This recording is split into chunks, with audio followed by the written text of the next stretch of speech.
Hai teman-teman, menyadari kalian pasti masih bingung apa perbedaan dari kalimat aktif dan juga kalimat pasif. Jangan risau, tenang, aku Tiffany Gloria akan menjabarkan dengan kalimat paling mudah mengenai apa perbedaan dari kedua kalimat ini. Sebelum kita masuk, kita ingat kembali fungsi-fungsi yang ada pada kalimat. Yang pertama ada subjek, predikat, objek, dan keterangan. Baik, kita masuk pada materi yang pertama, kalimat aktif. Kenapa dikatakan kalimat aktif? Jadi, dikatakan kalimat aktif karena dalam suatu kalimat itu subjeknya melakukan perbuatan atau tindakan. Suatu kalimat dikatakan sebagai kalimat aktif jika subjek dalam kalimat tersebut merupakan pelaku perbuatan atau melakukan aktivitas yang dinyatakan dalam predikat. Nah, pada kalimat aktif ini sering kita jumpai ya dalam berbagai teks yang sering kita baca. Ciri-ciri dari kalimat aktif. Yang pertama, kalimat aktif ditandai dengan predikat yang memiliki imbuhan me atau ber. Ini sebagai pembeda ya antara kalimat aktif dan pasif ya. Predikatnya ini imbuhannya. Lalu contohnya yang pertama itu ada Fahri bersepeda ke sekolah. Contoh yang kedua, ibu sedang memasak di dapur. Kemudian ciri yang kedua, kalimat aktif memberitahu pembaca tentang aktivitas yang dilakukan subjek itu secara langsung. Contohnya pada kalimat Ferry menendang bola ke arah gawang. Lalu contoh kalimat yang kedua, ayah membaca koran di teras rumah. Ciri-ciri yang terakhir, kalimat aktif memiliki pola penulisan SPOK atau SPK. Pola SPOK maksudnya pola kalimat dengan urutan subjek diikuti predikat lalu objek dan tambahan keterangan. Kalau SPK maksudnya pola kalimat dengan urutan subjek, predikat, dan keterangan. Contoh yang pertama, ayam berkokok pada pagi hari. Kalimat yang kedua, Saira membeli kacang di pasar malam. Jenis-jenis kalimat aktif. Kalimat aktif terbagi menjadi beberapa macam.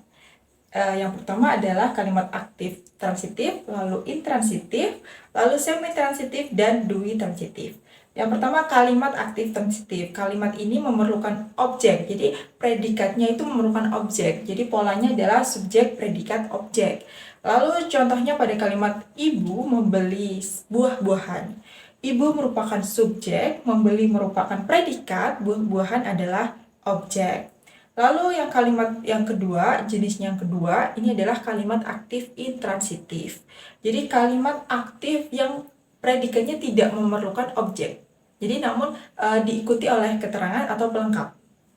Jadi polanya subjek predikat pelengkap, atau subjek predikat keterangan. Contohnya pada kalimat yang pertama, Sarah sedang bernyanyi. Sarah merupakan subjek, sedang bernyanyi merupakan predikat. Lalu yang kedua, kalimat dia tidur di kamar. Dia merupakan subjek, tidur merupakan predikat, dan di kamar adalah keterangan. Kalimat yang ketiga, Andi makan dengan lahap. Jadi Andi subjek, makan predikat, dengan lahap adalah pelengkap. Lalu yang ketiga, kalimat aktif semi-transitif. Jadi kalimat aktif yang predikat tidak memerlukan objek, tapi melainkan diikuti pelengkap saja. Memang sepintas mirip dengan kalimat aktif mirip dengan intransitif ya. Tapi bedanya intransitif bisa berpola SPK. Nah, kalau semi-transitif itu polanya SP dan pelengkap. Jadi contohnya pada kalimat gini. Gulman menggigil kehujanan. Gulman itu merupakan subjek, menggigil itu adalah predikat, kehujanan adalah pelengkap. Lalu yang keempat, kalimat aktif dui transitif. Kalimat aktif dui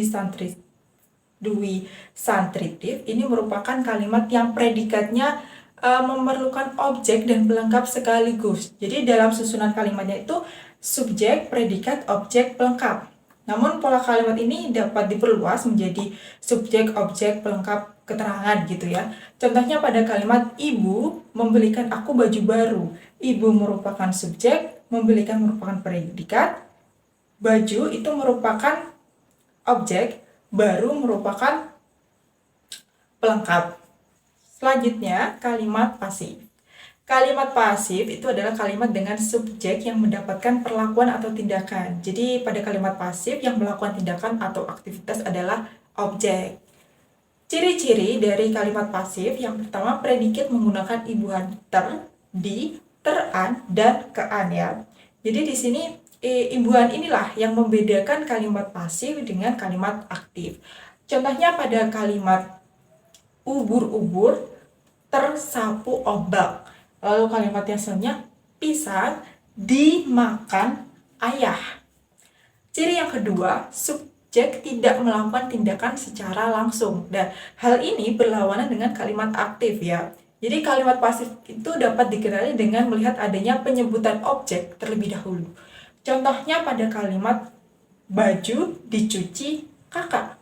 Lalu yang selanjutnya pada kalimat koran tersobek ibu saat membereskan berkas di meja ayah. Ciri yang ketiga, terdapat kata ganti yang menunjukkan kepemilikan. Jadi contohnya kata ganti yang dimaksud ini seperti yakni itu, ini, dan tersebut gitu ya. Pada kalimat ini contohnya, drum ini sudah dibersihkan ibu. Nah, di sini ada kata ini, dan ini itu adalah kata ganti dari drum. Lalu jenis-jenis kalimat pasif. Jadi berdasarkan letak objek dan predikatnya terbagi menjadi 4. Pasif transitif, intransitif, tindakan, dan keadaan. Yang pertama kalimat pasif transitif. Yang kalimat ini merupakan perubahan dari kalimat aktif transitif ke pasif ya. Sehingga polanya itu objek, predikat, subjek gitu. Contohnya pada kalimat kopi itu diminum ayah gitu ya. Kopi itu adalah objek, diminum itu predikat, dan ayah itu subjek, gitu contohnya. Lalu yang selanjutnya itu kalimat pasif intransitif. Kalimat pasif intransitif ini kalimat pasif yang tidak memerlukan objek dalam susunan kalimatnya, sehingga pola kalimatnya itu subjek predikat keterangan, atau subjek predikat pelengkap. Biasanya itu imbuhan yang terdapat pada predikat kalimat ini adalah imbuhan di, ter, atau dian. Contohnya kalimat ini, kucing itu tertidur di halaman belakang rumah. Itu kucing itu adalah subjek, tertidur ada predikat, di halaman belakang rumah itu keterangan. Lalu selanjutnya aku terpleset. Jadi aku itu adalah subjek, terpleset itu adalah predikat. Yang ketiga kalimat pasif tindakan. Kalimat pasif yang predikatnya berperan sebagai bentuk aktivitas atau tindakan tertentu gitu ya. Biasanya predikat pada kalimat pasif tindakan memiliki imbuhan di atau di kan. Contohnya pada kalimat pencuri itu telah ditangkap polisi. Lalu pada kalimat yang kedua, film terbaru Marvel ditonton jutaan orang. Yang keempat, kalimat pasif keadaan. Kalimat pasif yang predikatnya berperan sebagai keadaan dari subjek kalimat. Jadi biasanya predikat pada kalimat pasif keadaan diberi imbuhan kean. Contohnya pada kalimat adikku kesakitan saat disuntik. Itu contohnya ya untuk kalimat yang menandakan keadaan.